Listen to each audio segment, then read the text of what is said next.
Nagsisimula na pala kayo. Test mic, test mic. Okay, magandang araw sa atin lahat mga kababayan. Saan man panig kayo ng daigdig naron, dito na naman tayo sa another episode ng ating vlogs. Badong Aratiles po, pag-uusapan natin ngayon, ito po, no? Nangunguna na naman po sa bagong presidential survey si VP Sara Duterte. Ito po si VP Sara ay iniiwan na naman po niya yung kanyang mga katunggali, lalong-lalo na po to si Martin, no? Ang layo po talaga, kulelat uli si Martin sa lahat ng presidentiables. Talagang kahit na pong anong gawin, no? Talagang grabe po ang backlash dito po kay Martin. Okay, pag-usapan din natin, sumagot na po to si Senator Villanueva sa mga banat nito ni congressman ko, no? Matapang po si congressman ko. Siya po yung nag-akusa kay Congressman Pulong Duterte na may hindi naman niya inakusahan na direkta na may anomalya. Siya po yung nagpalutang na may budget daw na 51 billion si Pulong. Ano po ang sinabi ni Senator Villanueva? Ang sabi niya, bago ka maglabas ng baho, maligo ka muna. Parang mga paalala natin yan sa mga vlogger ni BBM. Yan po mga pag-uusapan natin, pero bago yan, kung bago ka pa lang dito sa ating channel, mag-subscribe ka na.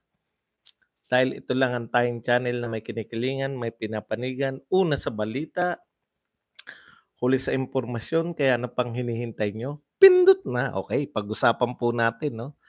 Alam po ninyo, ito po, dito po muna tayo kay BP Sara. Ngayon po ay si BP Sara po ay nasa Malaysia. Umaattend po siya. Siya po yung pinuno ng mga lahat po ng mga DepEd Secretary ng Association of Southeast Asian Nations. Yung iba po ang tawag Ministry of Education, no? Siya po ang presidente. Kaya po nasa Malaysia siya ngayon para makipag-usap po sa katumbas po ng DepEd Secretary nila doon, no? At doon nga po tinanong po siya si BP Sara tungkol po dito sa relasyon nila ni PBBM. Okay naman sila ni PBBM. Trabaho lang, no?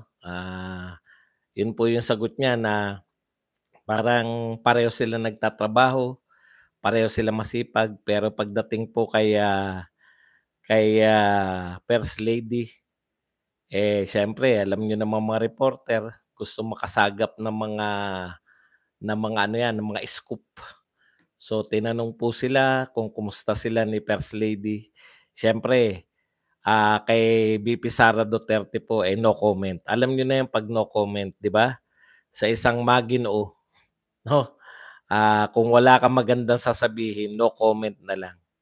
Okay, pagdating naman po sa kanyang mga kay Tatay Digong at sa kanyang kapatid na nananawagan ng resignation, lalo na po kay Baste, hindi pa raw po sila nagkakausap lately. Wala rin siyang komento sa Mindanao secession movement na pinamumunuan ng kanyang ama. Actually, wala po movement pala, no? Correct ko lang po ang aking sarili.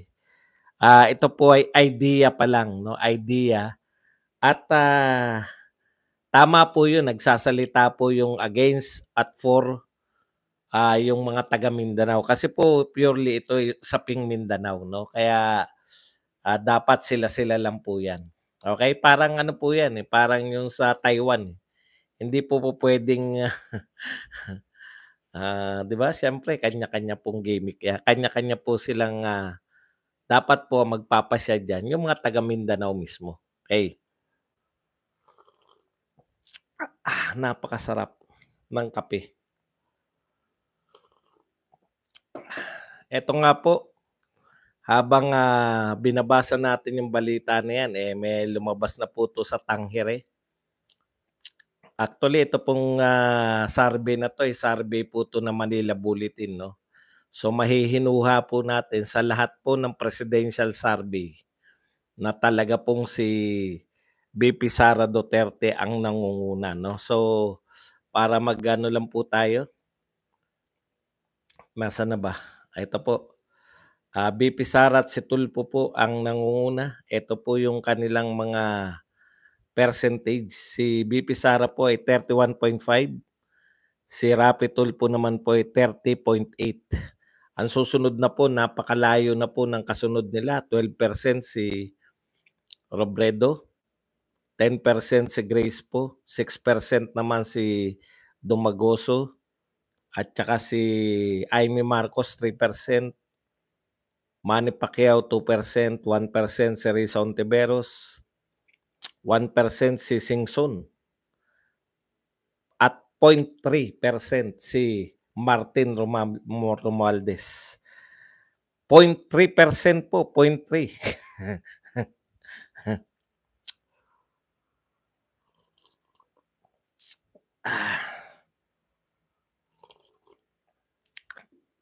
Sarap. Lalo pong lumalayo, lalo pong bumababa ang rating nito ni Martin, lalo pong nagtatagal, no? So, isa lang pong ibig sabihin niyan, yung estilo na, dilawang estilo ng iyong mga Martin, magtapatan na tayo. Yung mga vloggers mo, hindi effective. Yung ginagamit nila na style ng mga dilawan, hindi na umubra yan. Hindi umubra sa mga Marcos, hindi umubra sa mga Duterte. Inuulit lang nila yung pagkakamali. Ito pa, ulit-ulit na tayo rito eh, no?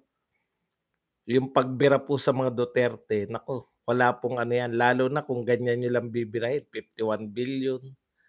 No? Wala na nga kayo nabibira ngayon sa mga Duterte kundi 51 billion. Pati nga yung sa kawalan nyo na maibibira, pati yung landslide, pati yung baha, natural calamities na ang binibira ninyo sa mga Duterte. Eh sa totoo lang po, ako, madalas po ako sa Baguio. Kada mag-uulan po ng mga ilang araw doon, tinitiyak ko may landslide. Ni isa po wala nanisi sa Pangulo at sa dating Pangulo sa Baguio City. Huwag po kayo masyadong patawa. Okay, punta na po tayo rito sa nakakahiya, no? 3%. 3% na lang po ay hindi po 3%, 0.3. Dati 0.5 eh, naging 0.8, ngayon 0.3. Bagsak na po. Kahit na ano pa pong pagmumuka ang ilagay po ninyo, no?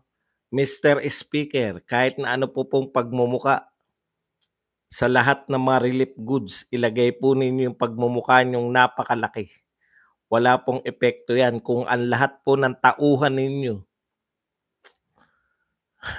ay wala nang gagawin kundi bumanat sa mga Duterte. Lalo nyo pong tinitrigger eh. Lalo po yung mga reporter, lalo nyo pong pinag-iinit yung mga supporter po ni Pangulong Duterte, lalo nyo lang pong ni-unite, no? Pinagkakaisa nyo pa kami lalo. Katulad po yan ng ginawa ng matagal na panahon ng Dilawan at Kakamping. Okay, punta na po tayo rito. Alam nyo po, mainit na po yung tunggalian sa Kongreso, no, ng dalawang bahay ng Kongreso. Yan po yung Senado at ng House of Representatives. Grabe na po ang bangayan ng mga senador, no? Inaakusahan na ng mga senador na nambubulit ang mga congressman. Ang sabi naman ng mga congressman, minamaliit sila ng mga senador. Kasi katulad nga no sinabi raw ni Senator Villanueva na pangmamaliit sa kanila dahil yun sa boto, no? Eh alam po ninyo, ito po privilege speech po si Senator Villanueva, no? At ginantihan niya po ng kontra-akusasyon. Ang sabi po ni Senator Villanueva, yung inaakusa raw sa kanya na mga kaso, no? Ay dinismiss na noong 2019 pa. Ako rin hindi ko rin alam eh. Alam ko may mga sinasabi yung mga viewers na merong kaso 'to si Villanueva 'no. Ayon po kay Senator Villanueva, eh, matagal na raw po pero bago natin na yung privilege speech 'no, eto lang po ang masabi ko. Malinaw po 'yan, ako po naniniwala hindi po nagbabago yung pananaw ko kasi konkreto po, eh. Dapat talaga magkaroon ng mga pagbabago lalo na po economic 'no. Halimbawa po yung sa 60-40, meron na po sana alam niyo maganda yung kasunduan ng China, Vietnam at Pilipinas, yung tripartite 'no. Etong tatlong bansa na 'to, sa lahat ng pinagtatalunan, ibig sabihin yung mga disputed, inaari ng China, inaari ng Vietnam at inaari ng Pilipinas. Eh, nagkasundo po sila, bakit hindi na lang tayo magsama-sama na tayo na lang ang tutuklas kung may kayamanan 'yan at paghahati-hatian natin tatlo. 'Di po ba maganda? Kaysa nag-aaway-away 'no?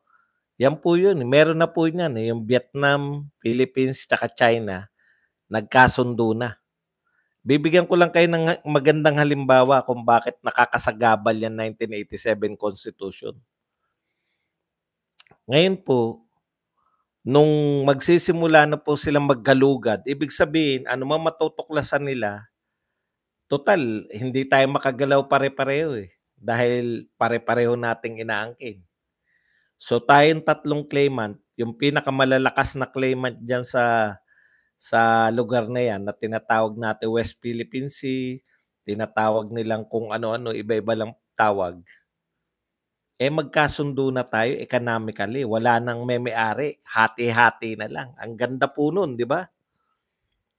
Kaya lang pagdating na po nung ipapatupad na nila 'yan, may nagsampa po ng, Supreme Court natin. Eh, sa Supreme Court po natin malinaw na 60-40 dapat ang hatian sa lahat ng mga makukuhang kayamanan sa Pilipinas. 60-40, ano po ibig sabihin nun? 60 sa Pilipinas, 40 lang sa Vietnam tsaka sa China. Papayag ba yung China at Vietnam? Kaya po hindi na 'to, buti nga hindi yung China at Vietnam nagtuloy. Eh, kung tinuloy nila yun wala naman paano tayo papalag dun. Yan po. Ngayon ang problema ko naman at sinasabi rin po ng mga karamihan na naiimbitahan ng Senado 'no, okey naman yung tiyatya kaya lang yung timing nga 'no. Wala akong tiwala rito sa mga nagtya-tiyatya, eh. Papaano niyo natitiyak, papaano tayo nakakatiyak na 'pag sinimulan po nilang baguhin ang konstitusyon ay purely economic lang 'no? Hindi nila gagalawin yung term limits, hindi nila gagalawin yung from presidential gagawin nilang, parliamentary na magiging pinuno na ay prime minister, ay yari tayo diyan. Kasi yun yung duda ko, eh. Papaano natin pipigilan 'yan, mga mamamayan, kung nagkasundo sila na babaguhin na at nire-raise dun sa both houses na maging ano na lang tayo, maging, parliamentary, pamumunuan ng prime minister. O yung walang walang kakayahang manalo bilang presidente dahil 0.3% lang, eh, baka maging prime minister si Martin. Hindi po kami nag-aakusa niyan. Yung kanyang pinsan na si Senator Amy Marcos. Yun lang naman po, eh. Yun lang po ang nakakatakot. Kasi may mga interes po silang politikal. Wala naman po nagsasabi na purely economic lang yung gagawin nila. Dahil galing din sa mga congressman yan, eh. Bakit yung mga senador daw 12 years? Bakit daw sila? Kita mo? O dun pa lang.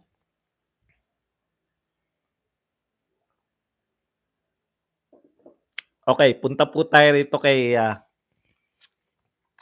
punta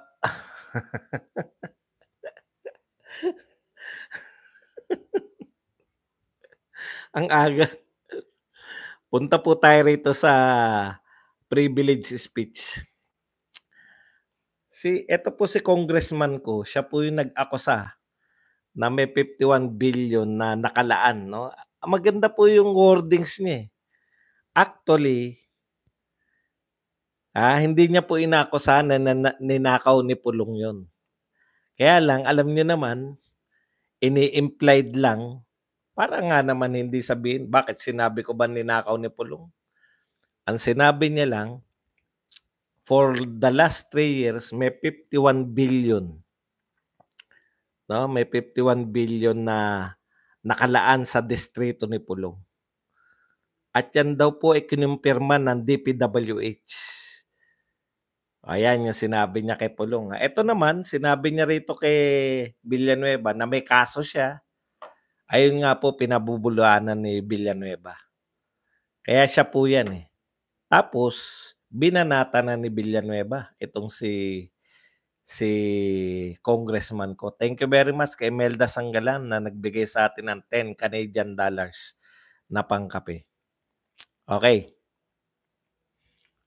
Co-stated in region, ito po kung bakit po sila nagalit, no?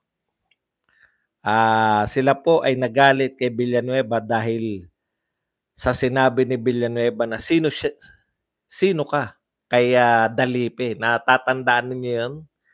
Yung nananawagan, inuutusan ni Dalipe o sinasabihan ni Congressman Dalipe yung mga senador na magsabi na kayo kung kayo ba ay pabor sa Chacha o hindi. Para malaman daw ng tao. Sabi naman ng mga senador, sino ka? Si Villanueva po nagsabi nun, di ba? Ayun po ang ikinagalit daw, sabi nito Nico. Ngayon, kaya pinagbintangan niya na si Villanueva, ito nga po yung sagot ni Villanueva naman.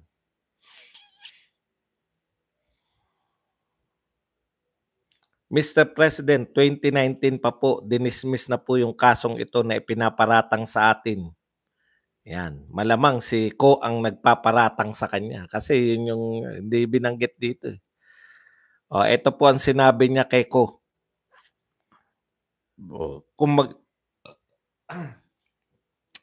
Kung maglalabas po kayo ng baho, dapat naman siguro maligo ka muna. Usong-uso tong pinapaligo muna, no? Yung mga vlogger, bago kayo maglabas ng baho ni Pangulong Duterte, maligo muna kayo.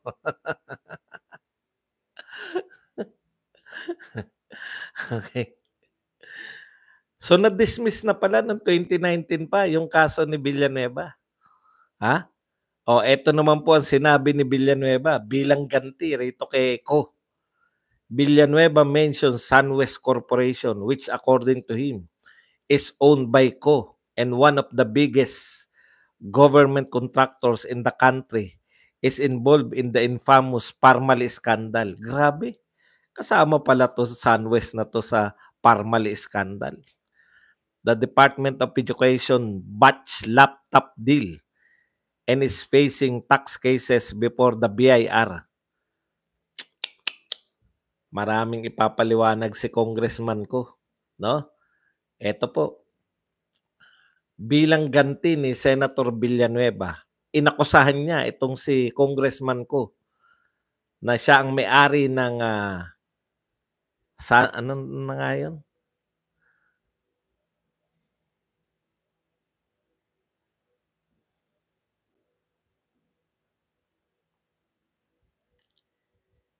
SunWest Corporation na pag-aari daw ni Ko. Involved sa Parmali, sa laptop deal ng DepEd, at saka may tax cases before the BIR. Okay. At ang masakit pa nito, ayon kay Villanueva, siya na nga yung may mga kaso tungkol sa pera. Masaklap po sa kabila ng track record na ito, si Mr. Saldico.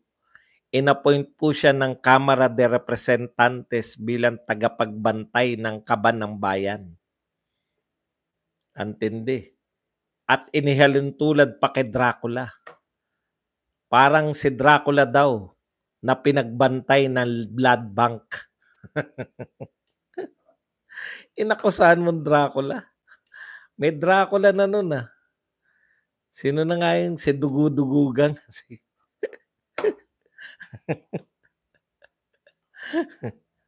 Antindi. Para ka raw Dracula, no? Congressman ko. Nako, umiinit na po itong labanan talaga ng mga congressman at ng mga senador, no? Ano kaya isasagot dito ng House of Representatives? He also refuted Co's claim that is belittling the House. Ayan, no? At siya po ay nagwakas. Nagwakas sa kanya speech by calling the end to end. Wakasan na ang fake na People's Initiative. Grabe, magagalit na naman yan yung mga congressman. Ha? Wag na wag mong sasabing peke ang People's Initiative dahil wala silang kinalaman dyan. Pero magagalit sila. Wala silang kinalaman pero magagalit sila pag sinabi mong peke. Okay. Kung ayaw niya pong maniwala sa akin, sabi pa ni Congressman, ni Senator Villanueva, iko-quote na lang daw niya si Speaker Martin, don't throw stones if you live in a glass house.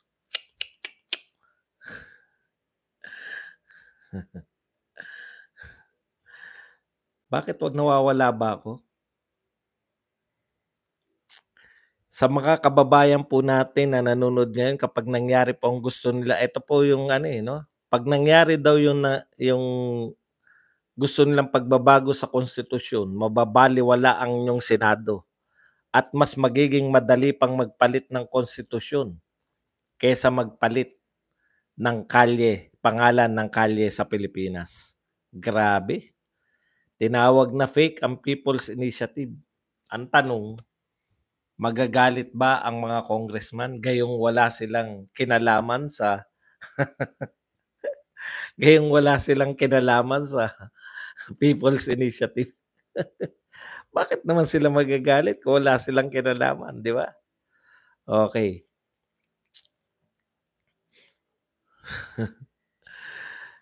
Na sila daw po, si Cob daw po ang party list congressman who had been hiding shady schemes. Tindi pala ng akusasyon dito.